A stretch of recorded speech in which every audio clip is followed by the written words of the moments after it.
قوم لوط، جنہوں نے ایسی برائی کو ایجاد کیا جو ان سے پہلے دنیا کے کسی قوم نے نہیں کیا تھا،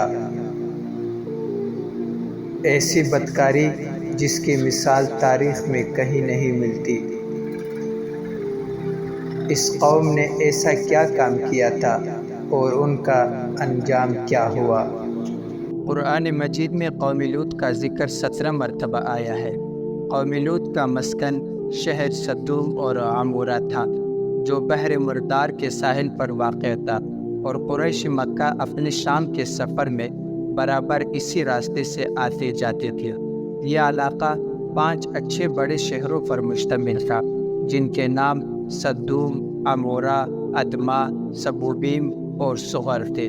ان کے مجموعے کو قرآن کریم نے متفقہ اور متفقات یعنی الٹی ہوئی بستیاں کے الفاظ میں کئی جگہ بیان فرمایا ہے۔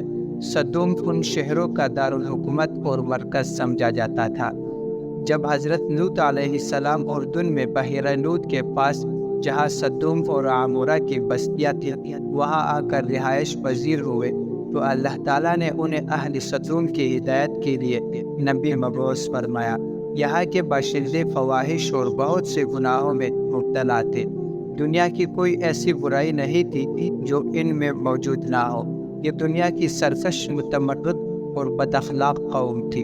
ان سب برائیوں کے ساتھ ساتھ یہ قوم ایک خبیث عمل کی موجد بھی تھی، وہ یہ کہ وہ اپنی نفسانی خواہشات پورے کرنے کے لیے عورتوں کے بجائے لڑکوں سے اختلاط رکھتے تھے۔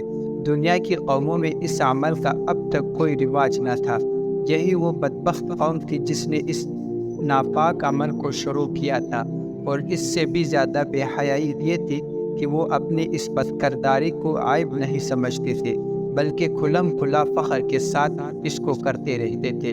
ان حالات میں حضرت لوط علیہ السلام نے اس قوم کو ان کے بے حیائی اور برائیوں پر ملامت کی اور شرافت و طہارت کی زندگی کی رغبت دلائی، اور ہر ممکن طریقے سے نرمی اور پیار سے انہیں سمجھایا اور نصیحتیں کی، اور پچھلی قوموں کی بدعمالیوں کے نتائج اور ان پر آئے ہوئے عذابات بتا کر عبرت دلائی، لیکن ان پر کوئی اثر نہیں ہوا، بلکہ الٹا طنز کرتے ہوئے یہ کہنے لگے، یہ بڑے پاک باز لوگ ہیں، ان کو اپنی بستی سے نکال دو، اور بارہا سمجھانے کے بعد یہ کہنے لگے، ہم تو نہیں مانتے، اگر تو سچا ہے تو ہم پر اللہ کا عذاب لے آ۔ ادھر یہ ہو رہا تھا، اور دوسری جانب حضرت ابراہیم علیہ السلام کے پاس اللہ کے فرشتے انسانی شکل میں آئے۔ ابراہیم علیہ السلام انہیں مہمان سمجھ کر ان کی تواضع کرنی چاہی، لیکن انہوں نے کھانا کھانے سے انکار کر دیا۔ یہ دیکھ کر حضرت ابراہیم علیہ السلام سمجھے کہ یہ کوئی دشمن ہے جو حسب دستور کھانے سے انکار کر رہا ہے، اور پریشان سے ہو گئے۔ تو مہمانوں نے کہا، آپ گھبرائے نہیں، ہم اللہ کے فرشتے ہیں، آپ کے لیے بیٹے کی بشارت لائے ہیں اور قوم لوط کی تباہی کے لیے بھیجے گئے ہیں۔ ابراہیم علیہ السلام نے فرمایا، تم ایسی قوم کو ہلاک کرنے جا رہے ہو جس میں لوط علیہ السلام جیسا خدا کا برگزیدہ نبی موجود ہے۔ انہوں نے کہا، ہمیں معلوم ہے، لیکن اللہ کا یہی فیصلہ ہے۔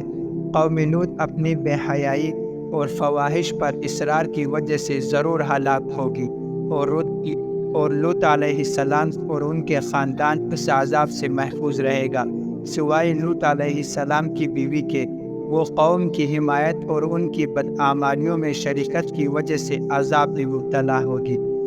فرشتے حضرت ابراہیم علیہ السلام کے پاس سے روانہ ہو کر صدوم پہنچے اور لوط علیہ السلام کے یہاں مہمان ہوئے، اور یہاں یہ فرشتے خوبصورت اور نوجوان لڑکوں کی شکل میں تھے۔